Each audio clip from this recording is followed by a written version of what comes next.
Some would call it swag, some call it cockiness, some would call it being a diva. But when you're good, it's not bragging. An elite wide receivers and the confidence they exude often permeates an entire team, and we're going to see a couple of examples of that in this one.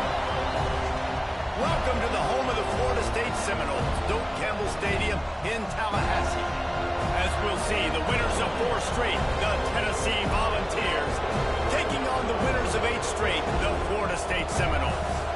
For EA Sports College Football, I'm Reese Davis, here with David Pollack and Jesse Palmer.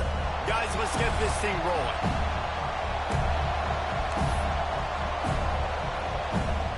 The Volunteers will boot it away to start the game.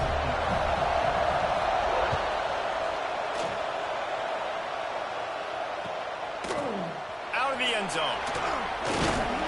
Nice job by the kickoff team. Everybody stayed in their lanes, and they'll stop him at the 16.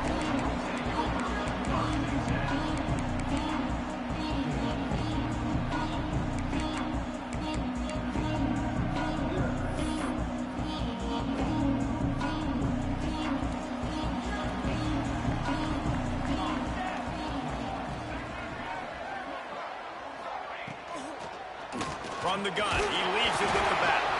They'll knock him down after a pickup of 1 to the 18. Guys, let's look big picture at Florida State. Really interesting matchup here. It's always fun when the top 2 teams in the conference get to square off in the regular season. With all the expansion, it's become a little bit of a rarity, hasn't it? It has. Obviously, there's so many teams in each conference, but head-to-head still very much matters. So if you're sitting, obviously, at the top like these teams are, the head-to-head this day will really matter down the road. Yeah, this was a game we circled way back in the preseason, expecting these 2 teams to be as good as they are, and now we get to find out who's the best in conference. Both these teams relishing this opportunity to show not only their opponent, but the rest of the conference who the top dog is. Third down, a lot of times it comes down to not necessarily who's the most open, who do you trust the most? No, it's not about the X's and the O's. It's about the Jimmies and the Joes. And when my guy's better than you and I get you matched up out wide, and I know I trust you, I'm finding you. And frankly, that's a completion. It's not going to make the end of season highlight reel, but in this game, it could lead to a highlight reel type play. The offensive coordinator may be setting something big up for later in the game. On the ground, it's Reese. Creates a little room. Wrestled down at the 43 after getting 5. And it's really nice, whether it's RPO or not, is having a defensive line that stones the offensive line, takes away the gaps. It doesn't matter what your read is if you're winning up front on that defensive line. They'll give it to him again. And the defense holds firm. No pickup at all on that play. Well, they're trying to run the football there, just nowhere to go. They got dominated up front at the point of attack. Got stuffed on first down. It's 2nd and 10. Back to pass. Oh, he's going to try to hit him over the top. And it's incomplete after taking a shot on 2nd down. They're staring at 3rd. Well, no secret, this guy was a big part of their key to success. Already 2 catches on the opening drive, and they go back to him again. This time the defense is in better position, and they force the incompletion. On 3rd and long, trying to have a big completion here. And the incomplete pass will bring up 4th down.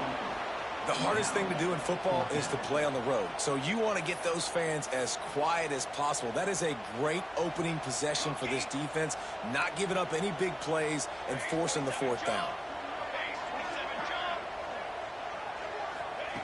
On 4th down, they're taking to the air. It's dropped, and oh, what a tough way to end this drive. Desperately wanted to convert on 4th down, but couldn't do it. Tell you what, coaches catch heat a lot nowadays, especially on social media. I expect him to catch a lot of heat. 4th down, long yardage situation on your own territory, and you want to go for it, and you fail, and you're surprised. You definitely shouldn't be surprised. Just don't check your mentions, dog.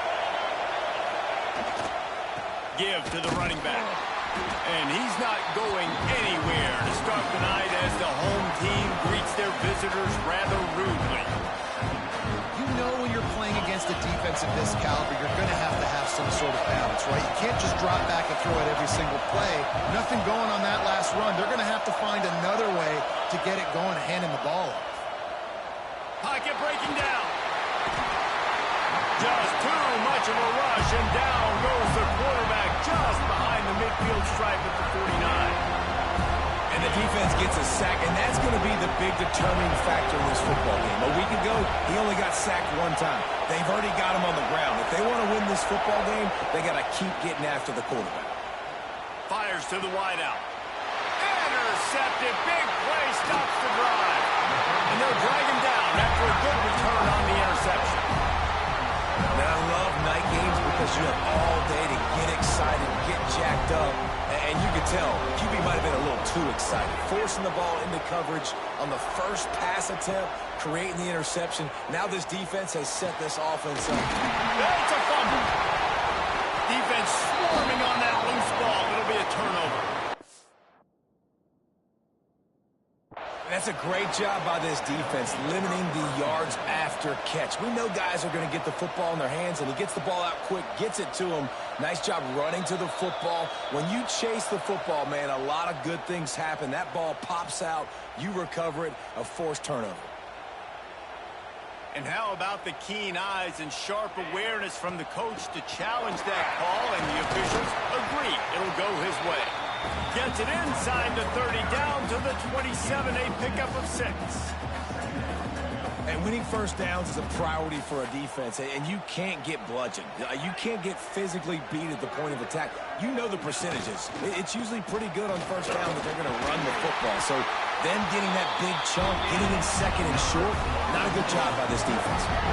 That is such a good run. I'll tell you, if you're going to put on a Seminole helmet, you better be dangerous with the ball in your hands at the running back position, right? You think back to the late, great Bobby Bowden. He was always able to recruit a difference maker at that position. He would have loved to have this guy in his offense because it feels like he can score a touchdown every single time he has the ball. Plenty of work to do here on 2nd and long.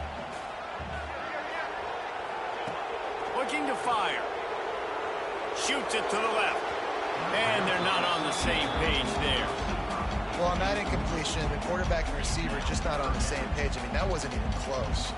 From here, it would just be a 30-yard field goal try. Let's see how aggressive they're going to be to try to pick up that first down.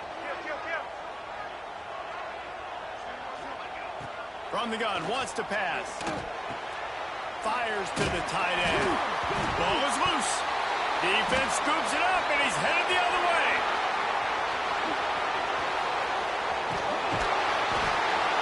What a massive play by the defense. Knocking it out. That's a country fumble. There's nobody around it, so you scoop that puppy up and you get downfield. It's a huge return and a momentum-changing play. This coach wanted to be absolutely certain on a challenge. He was right. The previous play will be overturned. The Noles are on the move. Here we go, set. Quarterback adjusting the pattern. Off the play fake on first down to throw. And he's going to take it over the end zone. Touchdown, Seminoles. They score for the big fella here. Why are tight ends so effective in the red zone? Well, these aren't the guys that are going to burn by you and go for 70 most of the time, but when you can use their big-bodied frames, threaten them to run the football and be a blocker in the running game, and now you slip them in the secondary, make that big play. And he's not going to take the touchback. He was looking for some running room, but not much to be found as he stopped at the 18. A little bit backed up to start this drive from their own 18-yard line. Looking for a crease to the left. Knocked down after picking up 5 out to the 24. And the Vols can really attack on this 2nd and short. Here's the handoff. And that's the end of the line on that run, and it's the end of the line for the first quarter. We've come to the end of the period, and Florida State has the lead. And after that first quarter, let's see if these guys can get back in the game in the second. So they had a chance to talk over this third down play to open the period. From the gun, wants to pass. Buys a little extra time. He'll try to do it himself. They'll make the stop about a yard short of the first down. And the offense stays on the field on 4th and 1. I'm not sure they're just trying to make the defense jump. I believe they think they can get it. And they gambled in their own end, and now they give up really good field position. Aggressive. You want to be aggressive. You want to take chances, and you tell your team about it all week, and you come out and you get an opportunity in the first half to go for it on 4th down. You shot your shot. The problem is now you put your defense in a bad situation early in this game where you're going to have to try to find a way to get a stop and create some momentum. Quick strike complete. And the defense able to drag him down, but not before. They'll recycle that down marker. I like the running back there on the route and the patience he showed, really setting it up. He got to the defender, he was able to put his foot in the ground, get some separation, catch it, and turn upfield for the first. They'll run it. It's Reese fighting off the defender. Wrestled down at the 8-yard line as they threaten deep in the red zone. Offenses, when they run these RPOs, they just want to be comfortable. The quarterback wants to make the read very easy, very clean. It's your job as a defense to kind of create some confusion, speed up that process any way you can. So the decision has been made, and the coach will take the penalty.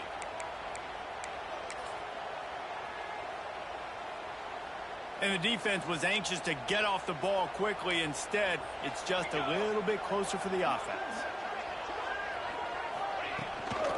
Looking for a gap. It's Reese. And he takes it in for a score. Touchdown, Florida State. A quick strike, just as we expected. Yeah, and quick strikes are easy when you got such great field position. Obviously, when the offense starts in such a good spot, it puts the defense in a bad position, and the offense takes advantage.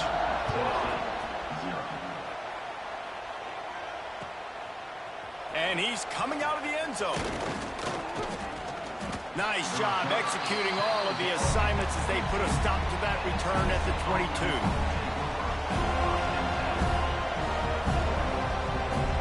So here is the Tennessee offense. This is when the pressure can ramp up a little bit on an offense, David, when they start feeling the heat to answer a score.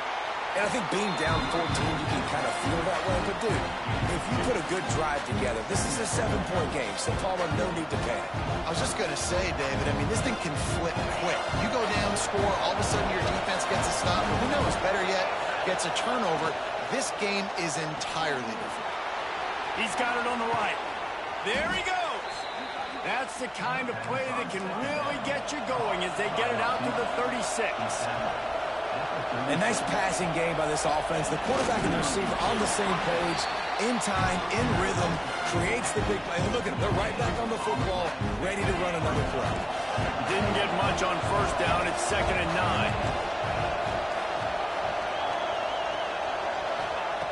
Wants to go up top. Here's a heat. Oh, and he took a shot as he threw that one away. And I think a big reason this offense is struggling right now, and why they're trailing on the scoreboard, is they have not been able to protect this guy, and it's affected him. He has not looked very accurate. Moving forward, the pass pro has got to be better to help this guy out. And it's pretty obvious there was a big hole in that screen, and the defense ran right through it.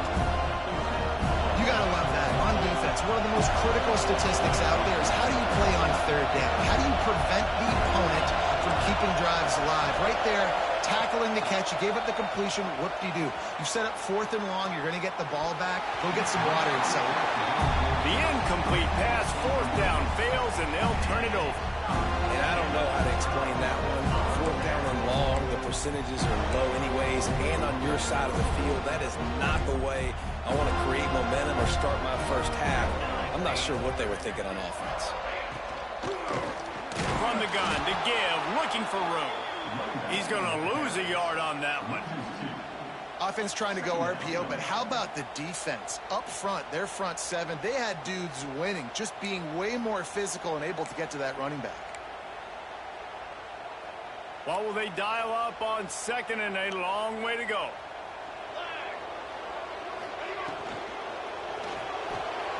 Quick release by the QB. And good coverage by the defense, just a short gain. Things look great with that field position a few plays ago, but now it's 3rd and 6.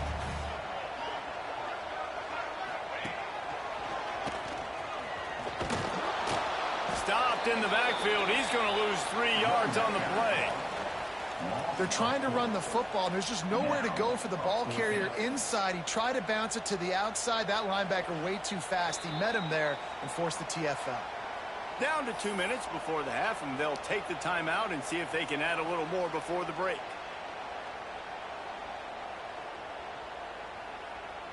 So the offense is going to go for it on 4th down.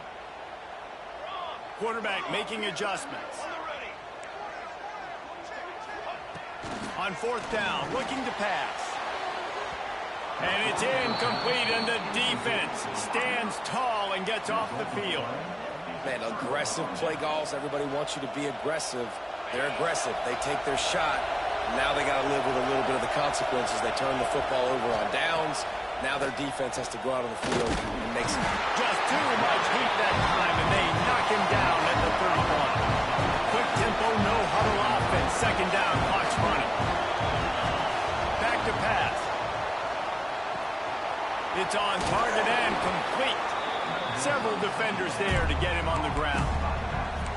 Running backs just have to be a weapon in the passing game, even for little dump-offs and checkdowns. Yeah, find your matchups. I mean, you think about running back versus a linebacker. We like that matchup in space, and so find ways to get the football to your running back in space where you can break tackles and make things happen because they're just so dynamic. Wow, they've been waiting for that play, right? They haven't been throwing it a lot. They've been real sluggish. They've got no points on the scoreboard. And now they come up with an explosive play in the passing game to get them in a position to score some points here, hopefully a touchdown, before this first half closes out. The Vols want to crank the tempo. Makes the catch. It's Gadsden. They're able to get him stopped just shy of the 1st down marker. Got to get to the line quickly for this 3rd down play. They'll try to get it through the air. Throws to the wideout. Complete to the left. The stop is made, but this offense is threatening 1st and goal from the 9. We've got a timeout here late in the 1st half, and they'll try to get more points on the board before the break. On the run, still looking. Makes the catch. That throw and catch gets them down to the 6, and the defense is running out of answers. Wants to throw. He's working against the clock. Picked off, and they ruin an early drive with the turnover. Inside the 50. He's at the 30. 10. And it's going to be a pick 6. Touchdown, no! They've extended the lead and taken control here in week 9. With a lot of time left, there's a little bit of distance right now being put on the scoreboard. There is, but it's so awesome when you're a defense and you study all week about what's coming and what routes to be ready for, and then you jump the route and you make the plays and you just go get in that end zone. It is so beautiful. We played 2 quarters here. Time to go to Kevin Connors in our halftime update. The Seminoles will kick it away first, and we'll start the 2nd half.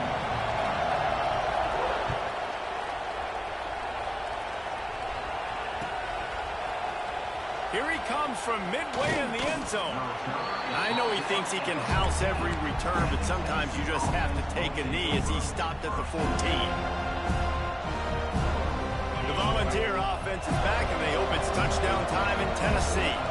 They come into this 3rd quarter with a lot of work they need to get going for the big play.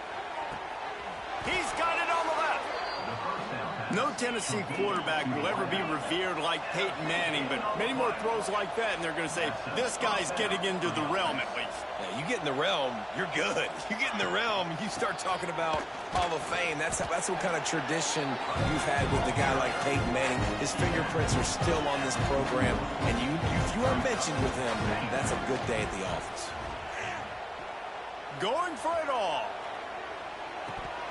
Oh, he dropped it. That deep ball was right on the money. You just have to make that catch. And this offense can ill afford to come up empty on this drive, already trailing by multiple possessions. He's not afraid to go deep. And he throws another interception, his third one of the night. Taking it the other way. He goes out of bounds, but he just about did it himself. What